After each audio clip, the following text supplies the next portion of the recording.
Good afternoon. This is Professor Anderson again. I'm going to here talk a little bit about Chapter 10 and East Asia. Just to, again, reiterate a couple of administrative matters, remind you, I'm assuming you check your email, but just in case, I did alter the syllabus and I had to remove a week because I misinterpreted the Southwest Minnesota calendar. So anyway, check your syllabus calendar for the new schedule. Basically, I just cut off the last week and moved Chapter 13 and Chapter 12 into the same week. So we're on the short run here. In about 3 weeks or 4 weeks, we'll be done. So real quickly here again, just to summarize some of the PowerPoints that I have here. The first few pictures are pictures I took. I was able to go to China and teach 2 classes at a place called the Chinese, and their university names are oftentimes pretty mundane. The Chinese University of Political Science and Law they have 2 campuses in Beijing. One in the Chongping district is the one that I taught at, and the other one is in the Haidian district. And so the first one there, of course, is the sort of quintessential, probably beyond the Great Wall, would be the Forbidden City in Tiananmen Square in the main part of Beijing. The second slide there, just some personal images. One is the sort of close to the Chongping district, is the sort of Ming Dynasty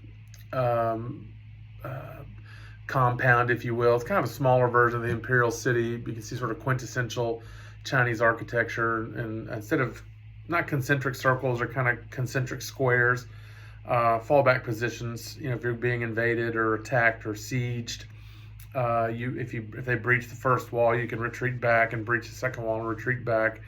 And then there's a lot of scale, size. You know, size, of course, connotes power, prestige.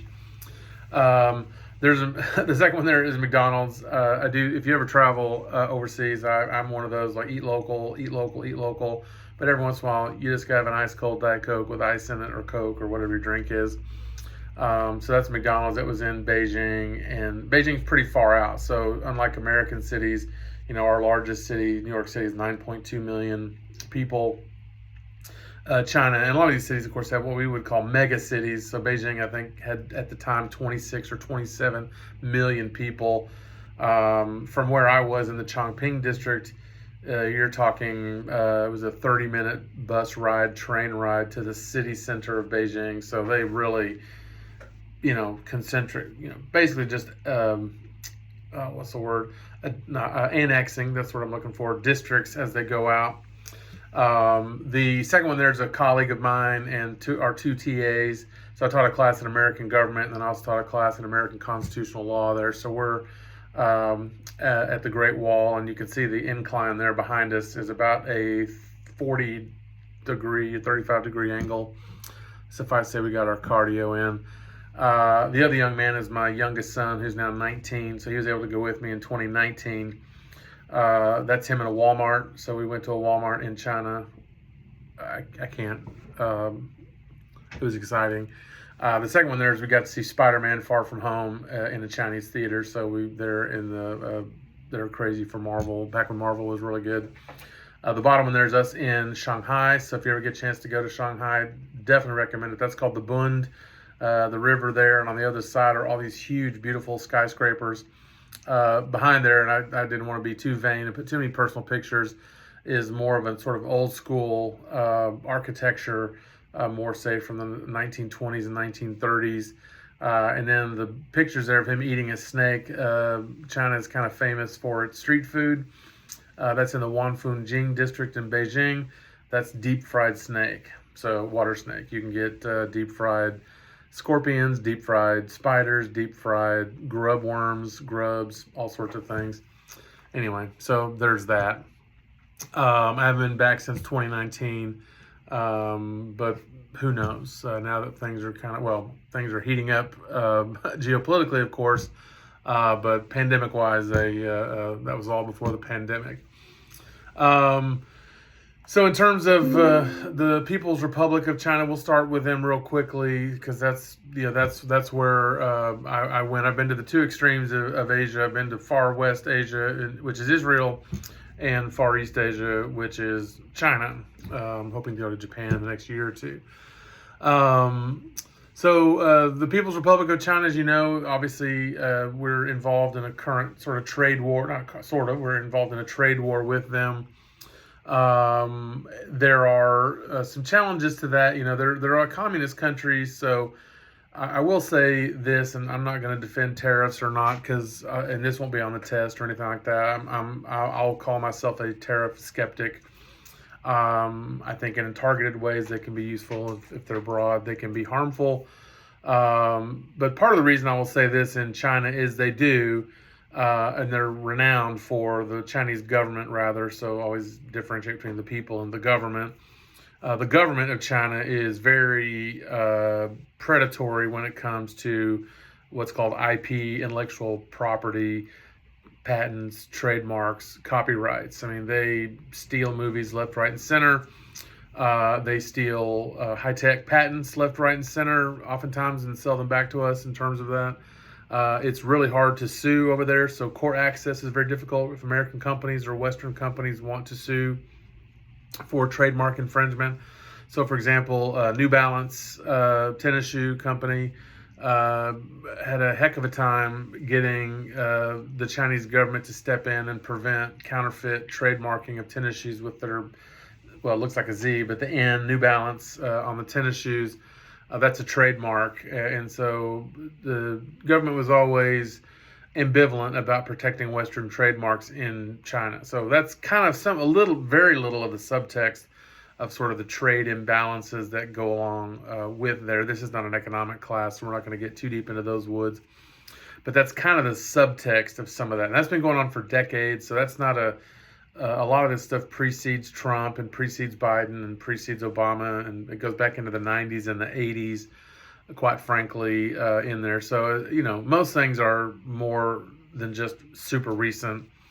The other aspect that sort of goes down to this is if you go down to slide, I'm going to skip some of the history here, slide 18 and 19, there's a couple of older pictures and 20 of the Chinese move into the South China Sea.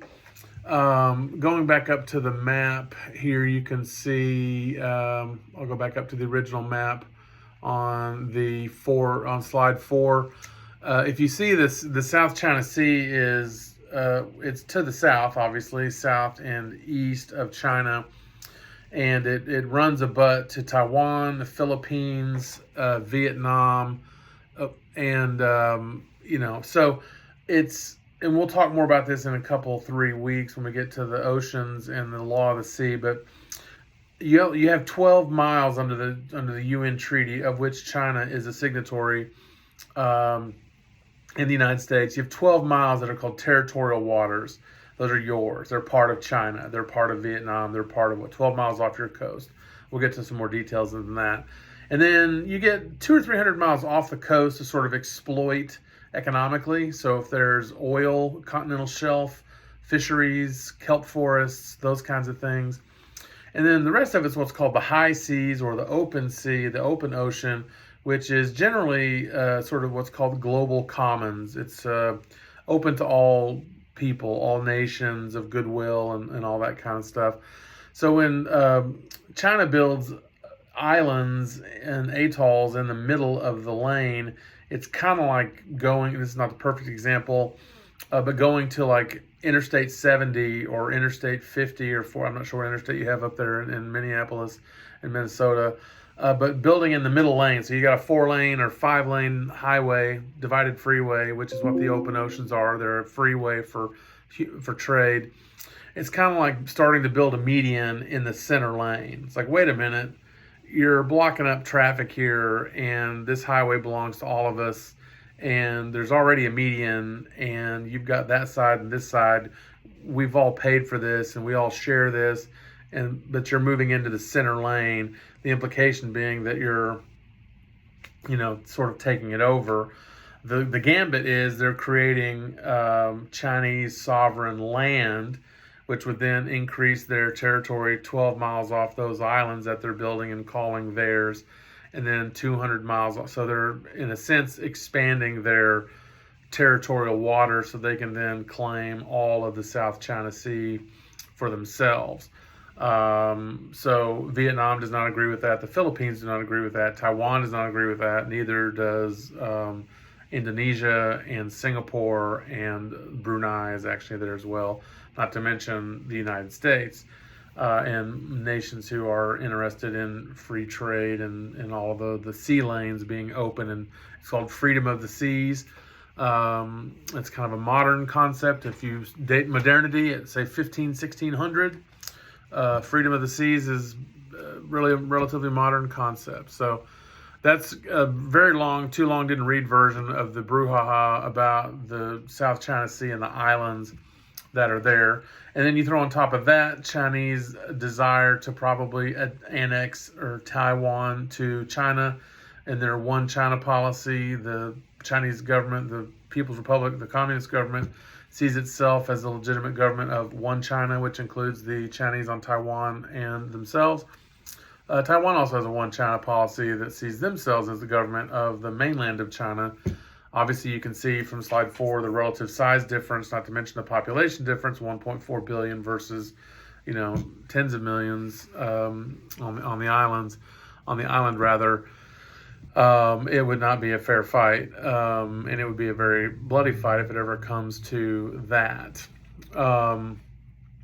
So there's that part of it. I gave you a little bit of some of the historical context with Confucianism and Taoism, and Chinese history is so long and fascinating and broad and deep. And this isn't really a history class, but there's some snippets there if you want to go deeper into that. In terms of the communist ideology, I gave you a little bit of Maoism. On slide 15 is a video from a British documentary, so it's a little bit old school. But it's about a thing called the Great Leap Forward, and specifically a thing called the Great Sparrow Campaign, which kind of shows you some of the weirdness about their government. I mean, with all false ideologies, Maoism was a desire to basically make the unreal real, and then to convince people that even though this is not real, it is in fact real. So the Great Sparrow Campaign, like a lot of the Great Leap Forward, is euphemistically named, right? The Great Leap Forward is in fact a giant leap backwards. It killed tens of millions of people. Gives you an idea of, it sounded good on paper. We're going to get rid of all these sparrows. Turns out the sparrows, of course, are part of a complex ecological system, which, when they're not around and they don't eat the grasshoppers and all that kind of stuff. So what happens when you're a megalomaniac and you think you can control nature, and then because you're a sociopath like Mao, people are afraid to tell you that you're wrong or that it's not working, and sort of the damage that can come beyond that. The other one there on slide, and so that's slide 15. Slide 16 is about the sort of Cultural Revolution and the damage that is done there. And there's some pictures and videos on that also. In terms of Japan, slide 21,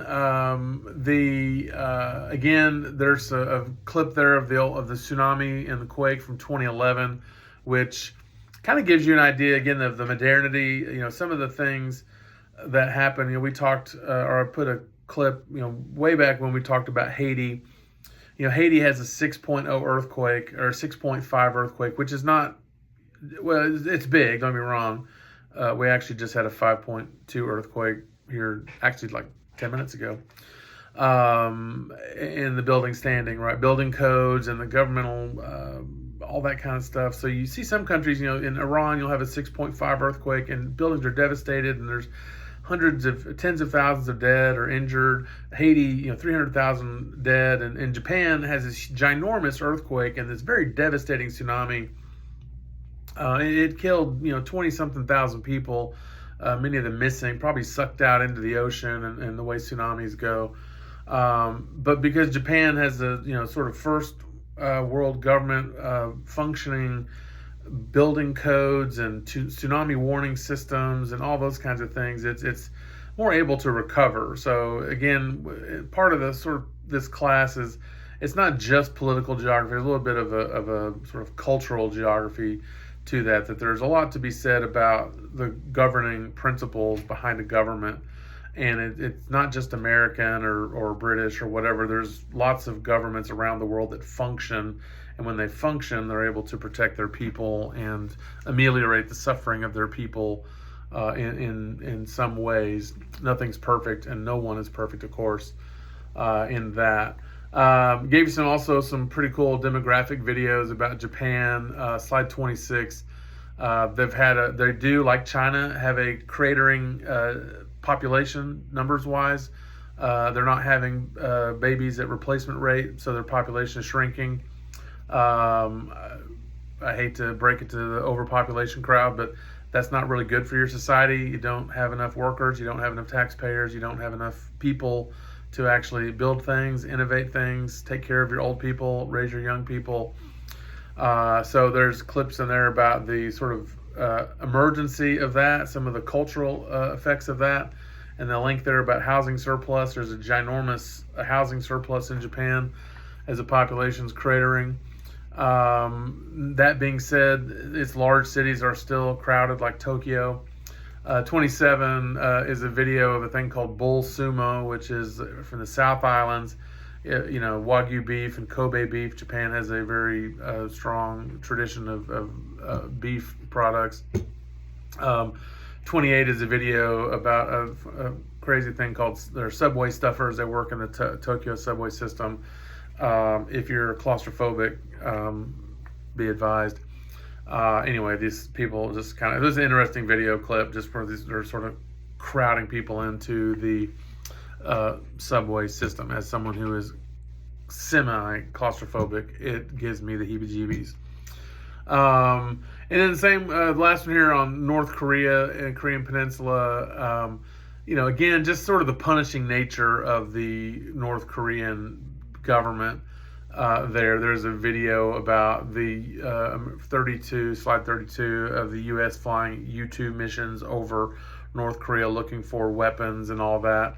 Slide 33 is a famous, I think quasi-famous image. Every so often, satellites go over North Korea and they take this picture, basically North Korea dark.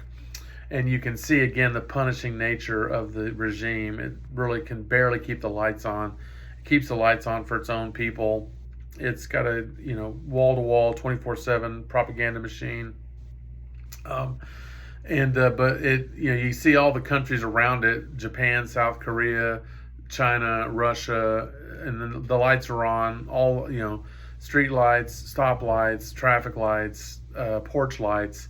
And in North Korea, it's dark because they don't have the power to keep the lights on for everybody. Again, just kind of I know we take it for granted the North Korean government is sort of punishing and oppressive and totalitarian.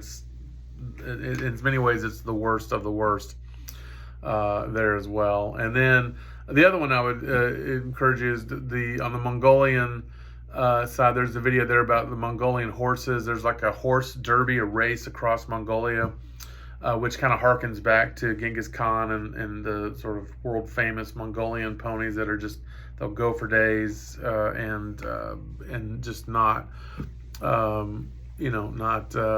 give up, if you will, and all of that. Anyway, so again, just kind of some flavor, I guess, to the more dry parts of the publisher's PowerPoints and the chapter. I will post a quiz, which will be due at the end of the week, and I'll get your test graded as soon as I can. Thank you very much. Have a good week.